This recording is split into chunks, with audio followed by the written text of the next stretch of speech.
Amigo y amiga que me escuchas, te damos la bienvenida nuevamente a Púlpito Reformado.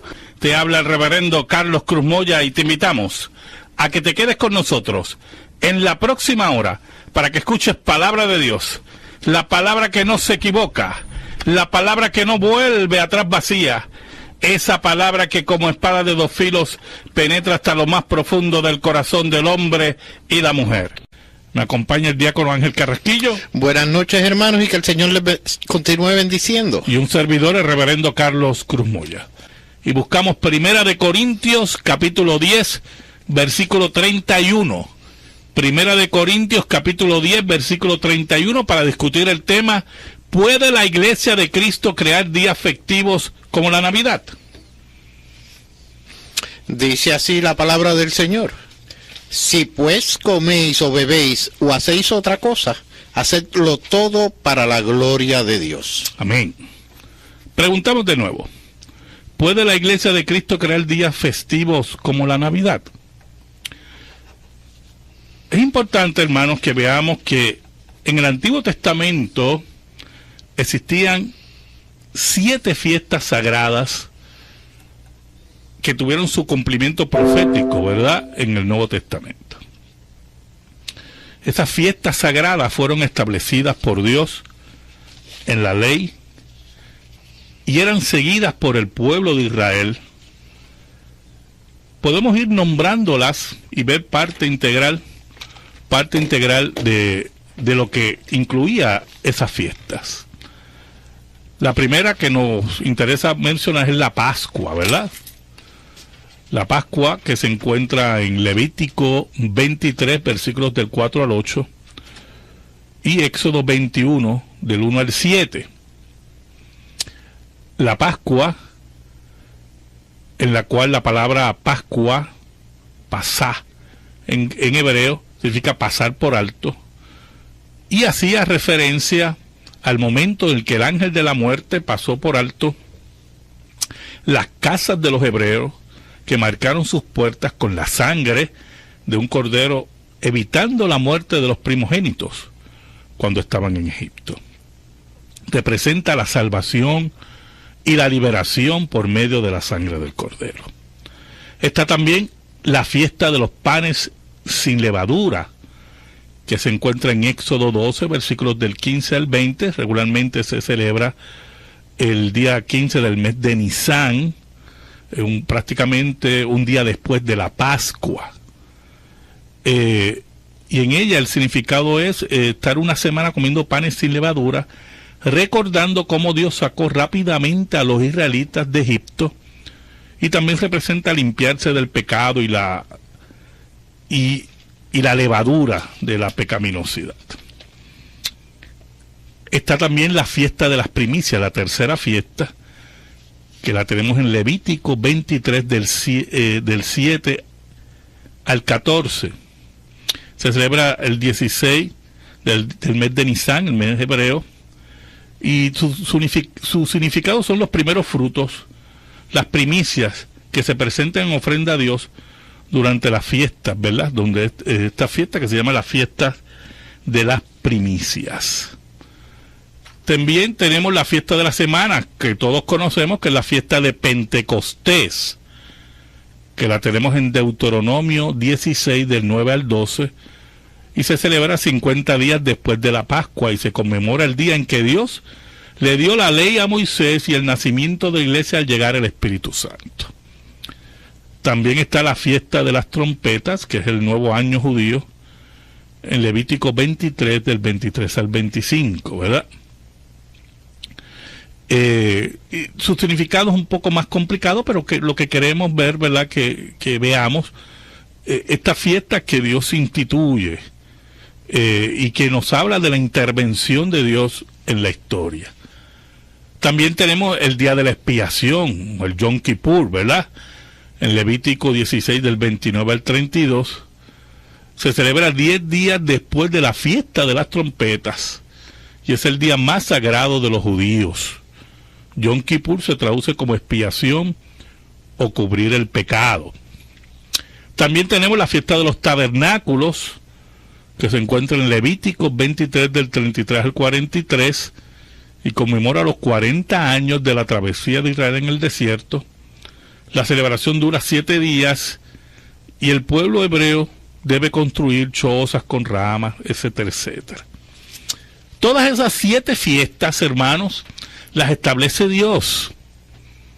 Y las establece para que el pueblo recuerde las intervenciones de Dios en la historia, muy importante, muy importante, y también la redención de Dios de su pueblo. Fiestas que señalan a Dios, la gloria de Dios, el sustento de Dios por su pueblo y la redención de Dios por su pueblo. Y eran fiestas que señalaban a Cristo, señalaban la nueva dispensación que se acercaba, señalaban el nuevo pacto, por lo tanto eran sombras de lo que había de venir. Ahora, ¿podía el pueblo de Israel crear nuevas fiestas? ¿Podía el pueblo de Israel crear festividades que recordaran o que conmemoraran la intervención de Dios en la historia en actos futuros del pueblo de Israel? Siempre el pueblo de Israel celebraba días festivos, días festivos, y hemos nombrado los 7 famosos días festivos de Israel. Ahora, Israel como pueblo, como la iglesia del Antiguo Testamento, como dice el libro de los Hechos, la iglesia en el desierto y posteriormente la iglesia del reino, ¿verdad? Posteriormente crea 2 nuevas fiestas. La primera que queremos mencionar es la fiesta de Purim, que fue establecida alrededor del año 400 antes de Cristo. Esta fiesta se instituye cuando Esther y Mardoqueo, y está en el libro de Esther, salvaron a los judíos de una masacre, ¿verdad? Y usted puede leer el libro de Esther. El nombre Purim es la forma hebrea de una palabra, por cierto, pagana, babilónica, para suerte. Mire qué interesante, ¿verdad? Y la fiesta inicia cuando los judíos, y esto es muy importante, que viven en las aldeas y en villas sin murallas, celebran el día 14 del mes de Adar como un día de alegría y de banquete. Es para ellos un día de regocijo en que cada uno comparte su comida con su vecino, como dice Esther 9:19. Y es muy importante porque Dios no manda en ningún momento crear esa fiesta. En ningún momento usted ve una orden de parte de Dios como Pentecostés o la Pascua para que creen una fiesta como la fiesta de Purim. Pero al mismo tiempo vemos que no es una fiesta que sea señalada por los profetas como una falsa fiesta, sino todo lo contrario, se integra a la liturgia festiva de Israel.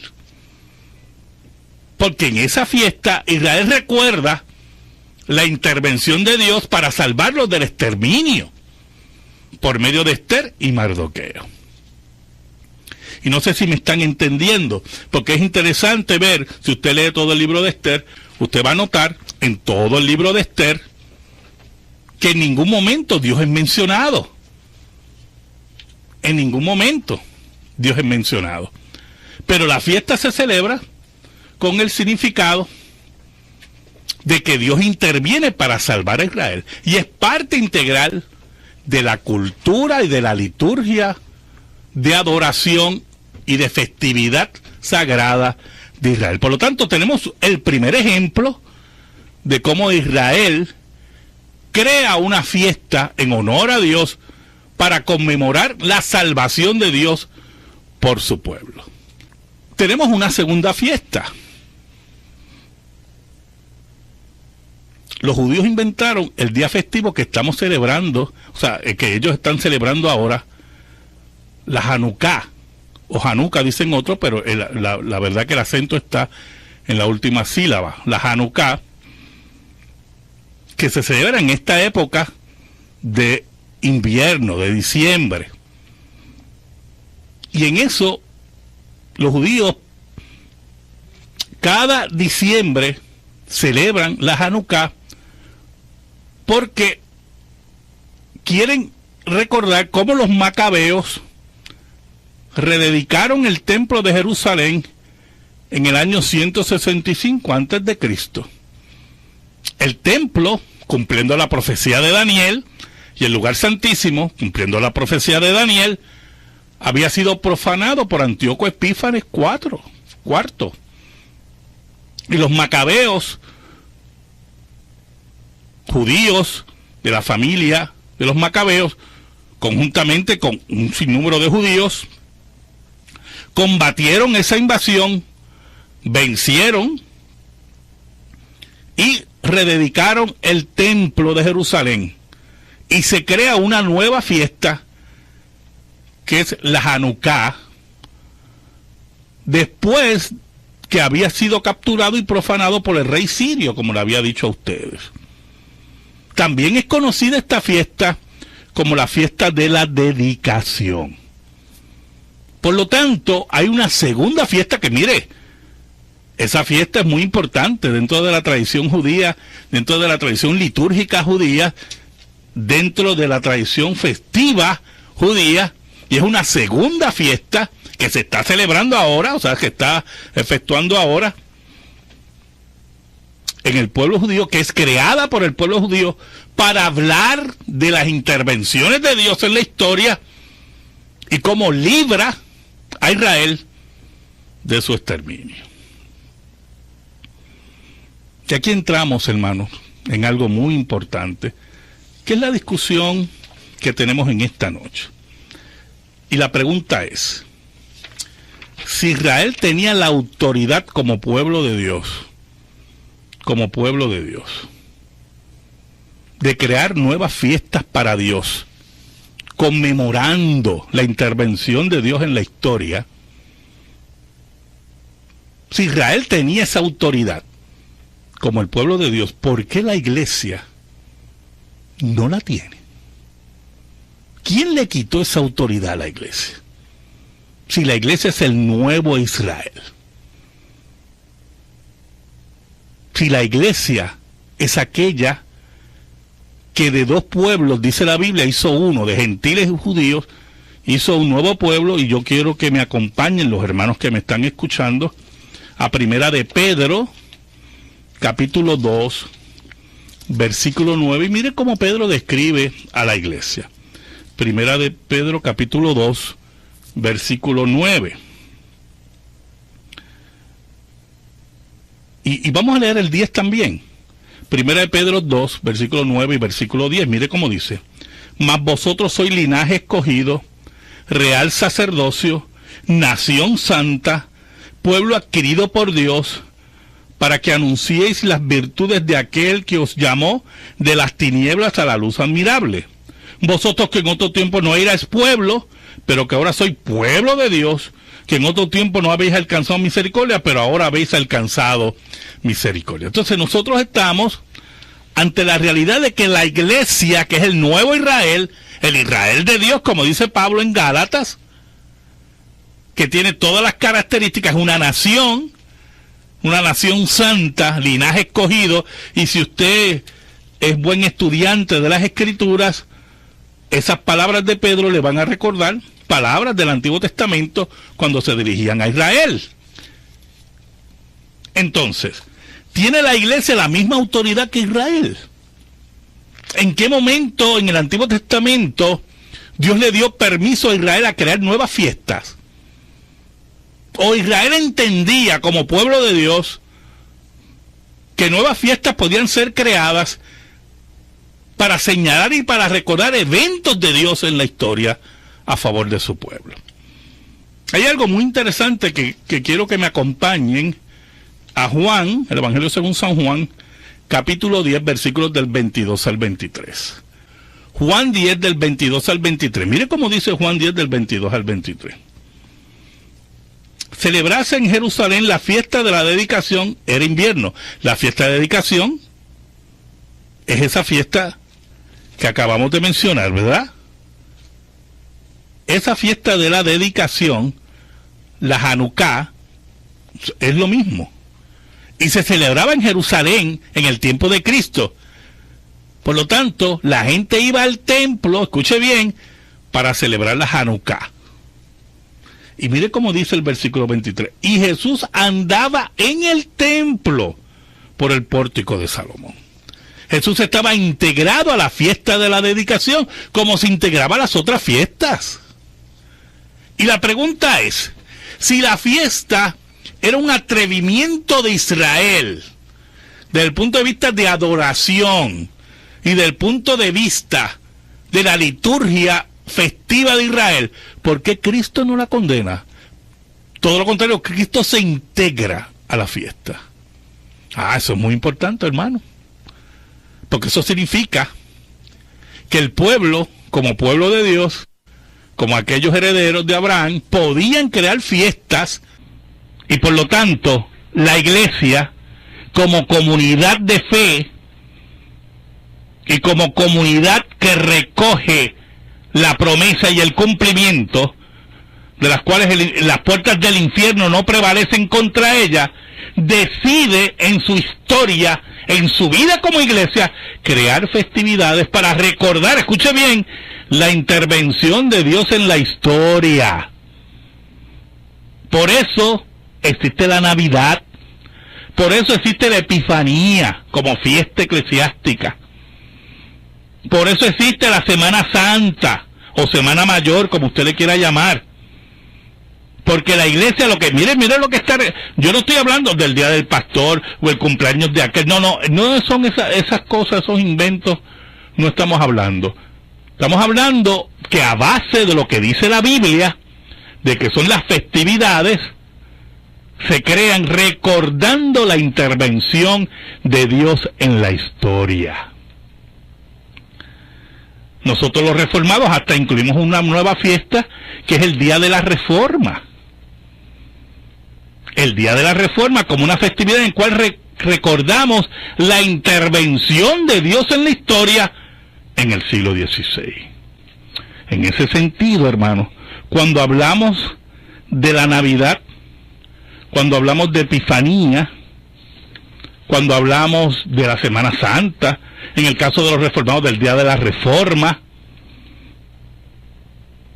estamos introduciendo festividades que son experiencias históricas de la iglesia, como ocurría en Israel, el nuevo Israel que es la iglesia, tiene esas experiencias históricas en la cual identifican a Dios interviniendo por la iglesia y entonces lo conmemora y lo recuerda como parte integral de la vida litúrgica de la iglesia. Si Israel tenía ese derecho, la iglesia también lo tiene y nadie se lo puede quitar. Nadie se lo puede quitar. Y aún más, si Cristo participa de fiestas y en todos los evangelios, que Cristo sabía que señalar lo que estaba malo en la cultura religiosa de Israel, Cristo lo hizo continuamente, ¿oyó? Y en ningún momento señala, y todo lo contrario, participa de la vida festiva de Israel, incluyendo, como vemos aquí en Juan, la fiesta de la dedicación. Entonces, ¿por qué se le tiene que negar a la iglesia celebrar la Navidad? Celebrar la Epifanía, venir con los cuentos esos de paganismo, que ya nosotros demostramos en otros programas, que eso solamente son patrañas. Siempre, si insistimos, la Navidad va a estar centralizada en Cristo. Y la iglesia tiene total derecho, como lo tuvo Israel, a establecer las fiestas que señalen las intervenciones de Dios en la historia, porque si Israel lo hizo, nosotros también tenemos derecho a eso. Y esas dos fiestas que mencionamos, la fiesta de Purim y la fiesta también conocida como la fiesta de las luces, pues mire, eso es parte integral, que por cierto se está llevando a cabo, como dije ahora, la Hanukkah es parte integral de cómo Israel celebra las intervenciones de Dios en la historia. Pues nosotros tenemos ese derecho como iglesia. Y eso tiene que estar claro. Tengo aquí una pregunta del hermano Francisco Alfaro de Ponce. Él dice que en Daniel dice que no se puede comer cerdo, que es inmundo. Quisiera su opinión. Bueno, en el libro de Daniel lo que ocurre, como buen judío, pues Daniel no comía cerdo. Vamos a empezar por ahí, ¿oyó? Porque la ley de Moisés prohibía comer cerdo. Vamos a empezar por ahí. Y Daniel se enfrenta a una disyuntiva difícil, porque tienen que ser preparados para la corte de Nabucodonosor. Y Daniel sabe que no solamente, porque la ley de Moisés no prohibía todas las carnes, ¿oyó? Los judíos comían carne. Y bueno, la Pascua es el ejemplo mayor, que los judíos comían carne. Pero habían unas carnes en particular que estaban prohibidas, pero no solamente era no comer carne de cerdo, sino también la cocción de esas carnes, porque posiblemente en la mesa del rey Nabucodonosor se servían las carnes que podían comer los judíos, pero la cocción posiblemente se hacía con ingredientes que la ley de Moisés prohibía. Y por eso Daniel pidió más bien comer legumbres que no entraban en un proceso de cocción y agua. Porque tampoco sabían si los ingredientes en algunas bebidas embriagantes eran contrarias a la ley de Dios, o cómo eran la preparación de esos alimentos. Y ellos siguieron ahí la ley de Moisés, y Dios los honró, ¿verdad? Dios los honró. Ahora, la Biblia es clara en el Nuevo Testamento, clarita, que no hay ningún problema para comer ningún alimento, yo hermano. Y yo quiero leer Marcos, quiero que me acompañen en el Evangelio según San Marcos, capítulo 7. Y vamos a leer del versículo 18. Marcos 7, versículos 18 en adelante. Y vamos a oír a Cristo hablar. ¿Oyó? A Cristo hablar. Dice, Él les dijo, ¿también vosotros estáis así sin entendimiento? ¿No entendéis que todo lo de fuera que entra en el hombre no le puede contaminar? Porque no entra en su corazón, sino en el vientre y sale a la letrina. Esto decía, haciendo limpios todos los alimentos. Pero decía que lo que del hombre sale, eso contamina al hombre. Porque de dentro del corazón de los hombres salen los malos pensamientos, los adulterios, las fornicaciones, los homicidios, los hurtos, las avaricias, las maldades, el engaño, la lascivia, la envidia, la maledicencia, la soberbia, la insensatez.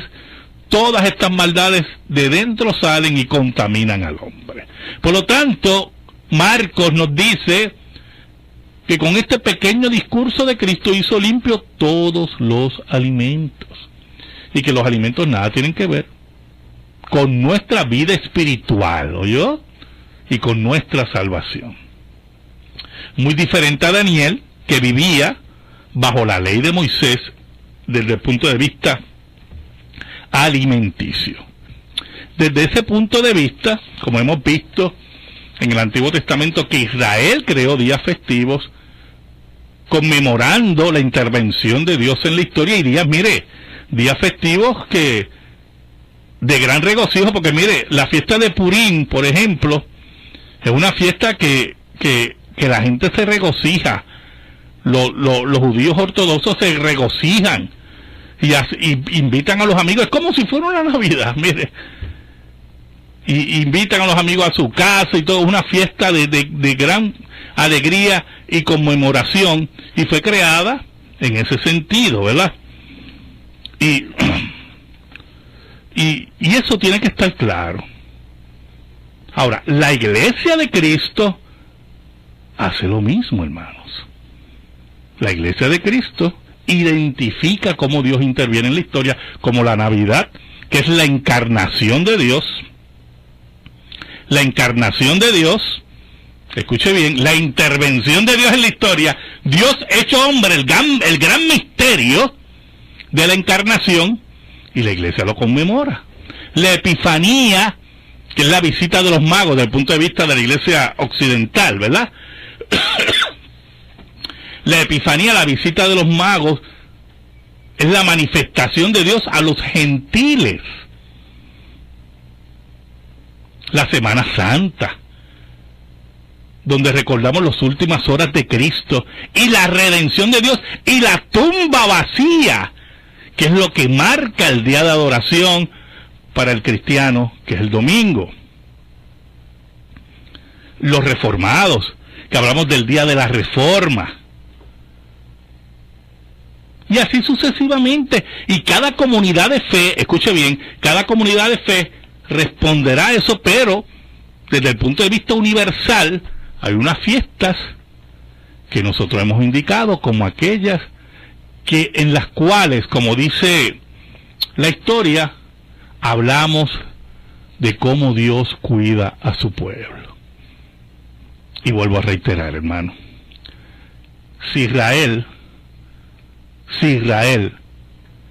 tenía el derecho, la iglesia lo tiene. Si Israel no tenía el derecho, pues nosotros no lo tenemos, pero lamentablemente la historia, la vida eclesiástica en cierta medida, la vida de pueblo de Israel y el mismo Jesús en su vida ratificó esas festividades. Por eso, si nosotros tenemos claro esos conceptos, hermanos, podemos entender en cierta medida, lo festivo que siempre es la Navidad. Porque la Iglesia de Cristo pues le dio un sentido festivo que posiblemente el mundo pues tergiversa, ¿verdad? Y lo toma como una forma de desorden, pero eso no es culpa de la iglesia, es culpa del pecado del ser humano, y el ser humano es así. O usted me quiere decir a mí que el domingo, que es el día del Señor, y que la mayoría de las personas están libres de sus trabajos, por lo menos en las sociedades donde impera el catolicismo o el protestantismo, ¿verdad? La mayoría de las personas están libres, y muchas de ellas que no van a la iglesia están en su casa orando, ¿verdad que no? ¿Toman el domingo para qué? Muchos lo toman para estar con su familia, otros para estar tranquilos, pero otros lo toman para emborracharse y vivir sus vidas desordenadas, y por eso nosotros nos vamos a quitar el domingo. Nosotros tenemos que ser personas, mire, más sabias en nuestras argumentaciones, más profundas, ¿oyó? Más certeras. Porque nosotros le hablamos a un pueblo muy inteligente y que capta. Así que la historia está a favor de la iglesia y está a favor de que se implanten estos días muy importantes en los cuales se enfatiza la intervención y la irrupción de Dios en la historia. Pero si nos concentramos en Navidad y lo vemos como lo ve el Nuevo Testamento, estamos frente a un misterio profundísimo. Dios decide acercarse a su pueblo en una forma milagrosa y entra en algo increíble. Hace presencia en el embarazo de María. Ese milagro, un acto soberano de Dios, en el cual llena de asombro al cielo, como dice Pedro, hablando del Evangelio y de los eventos del Evangelio, cosas que llevan al pueblo, a los ángeles, querer observar de la sorpresa. Lo mismo ocurre con Pentecostés. Por ejemplo, Pentecostés es una fiesta muy interesante porque hasta iglesias que yo considero demasiado estrictas, cuadraditas, ¿verdad? Fundamentalistas en un sentido, ¿verdad? Aún la celebran el día de Pentecostés. ¿Y qué celebran en Pentecostés? Volvemos a lo mismo, hermano. Las fiestas de Dios indican la intervención de Dios en la historia. Y estamos hablando de qué? Del derrame del Espíritu Santo en Jerusalén. Eso es Pentecostés, que por cierto ocurre un domingo. El derrame del Espíritu Santo sobre el grupo de creyentes que estaba reunido. Y entonces todos los años conmemoramos Pentecostés, recordamos este gran evento de la historia que es Pentecostés, porque la iglesia vuelve a recordar la intervención de Dios en la historia. Y eso no se le puede negar ese derecho a la iglesia. Pentecostés es un ejemplo clásico de una fiesta en la cual la iglesia conmemora la intervención de Dios en la historia. Exhortamos a los hermanos que nos escuchan que usted mire tranquilo y con felicidad, celebre la Navidad.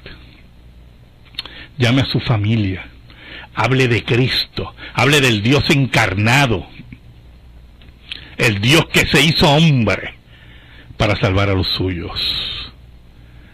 Celebre estas fiestas, recuérdele a sus vecinos, al mundo, que Dios no está muerto y que en la persona de Cristo nos vino a decir que nos amaba, que amaba a los suyos, a su pueblo, a sus ovejas, a los que quería salvar.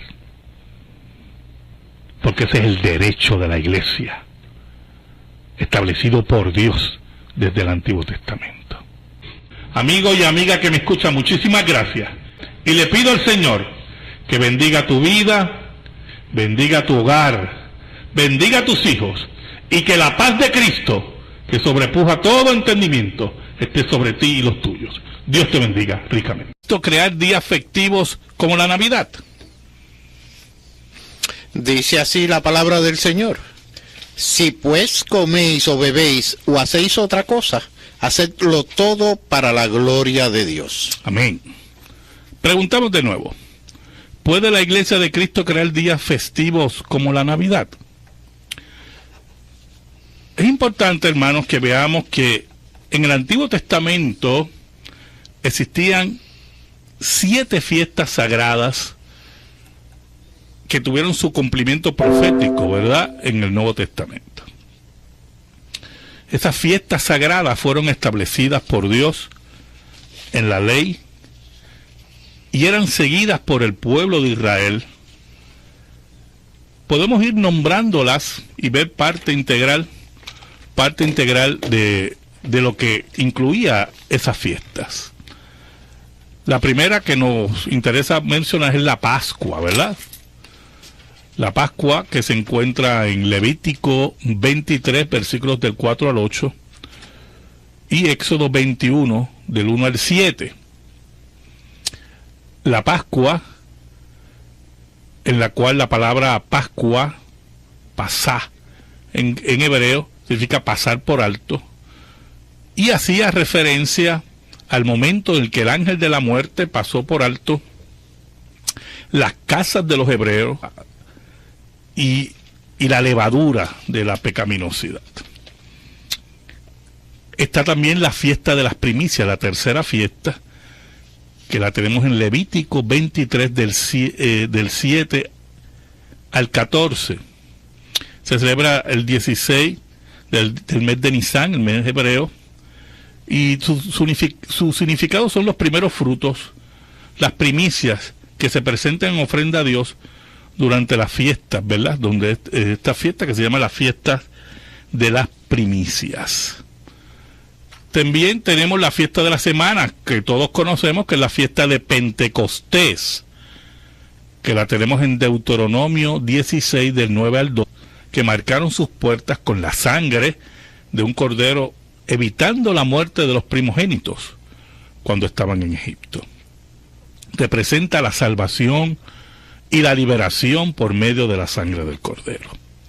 Está también la fiesta de los panes sin levadura, que se encuentra en Éxodo 12, versículos del 15 al 20. Regularmente se celebra el día 15 del mes de Nisán, prácticamente un día después de la Pascua.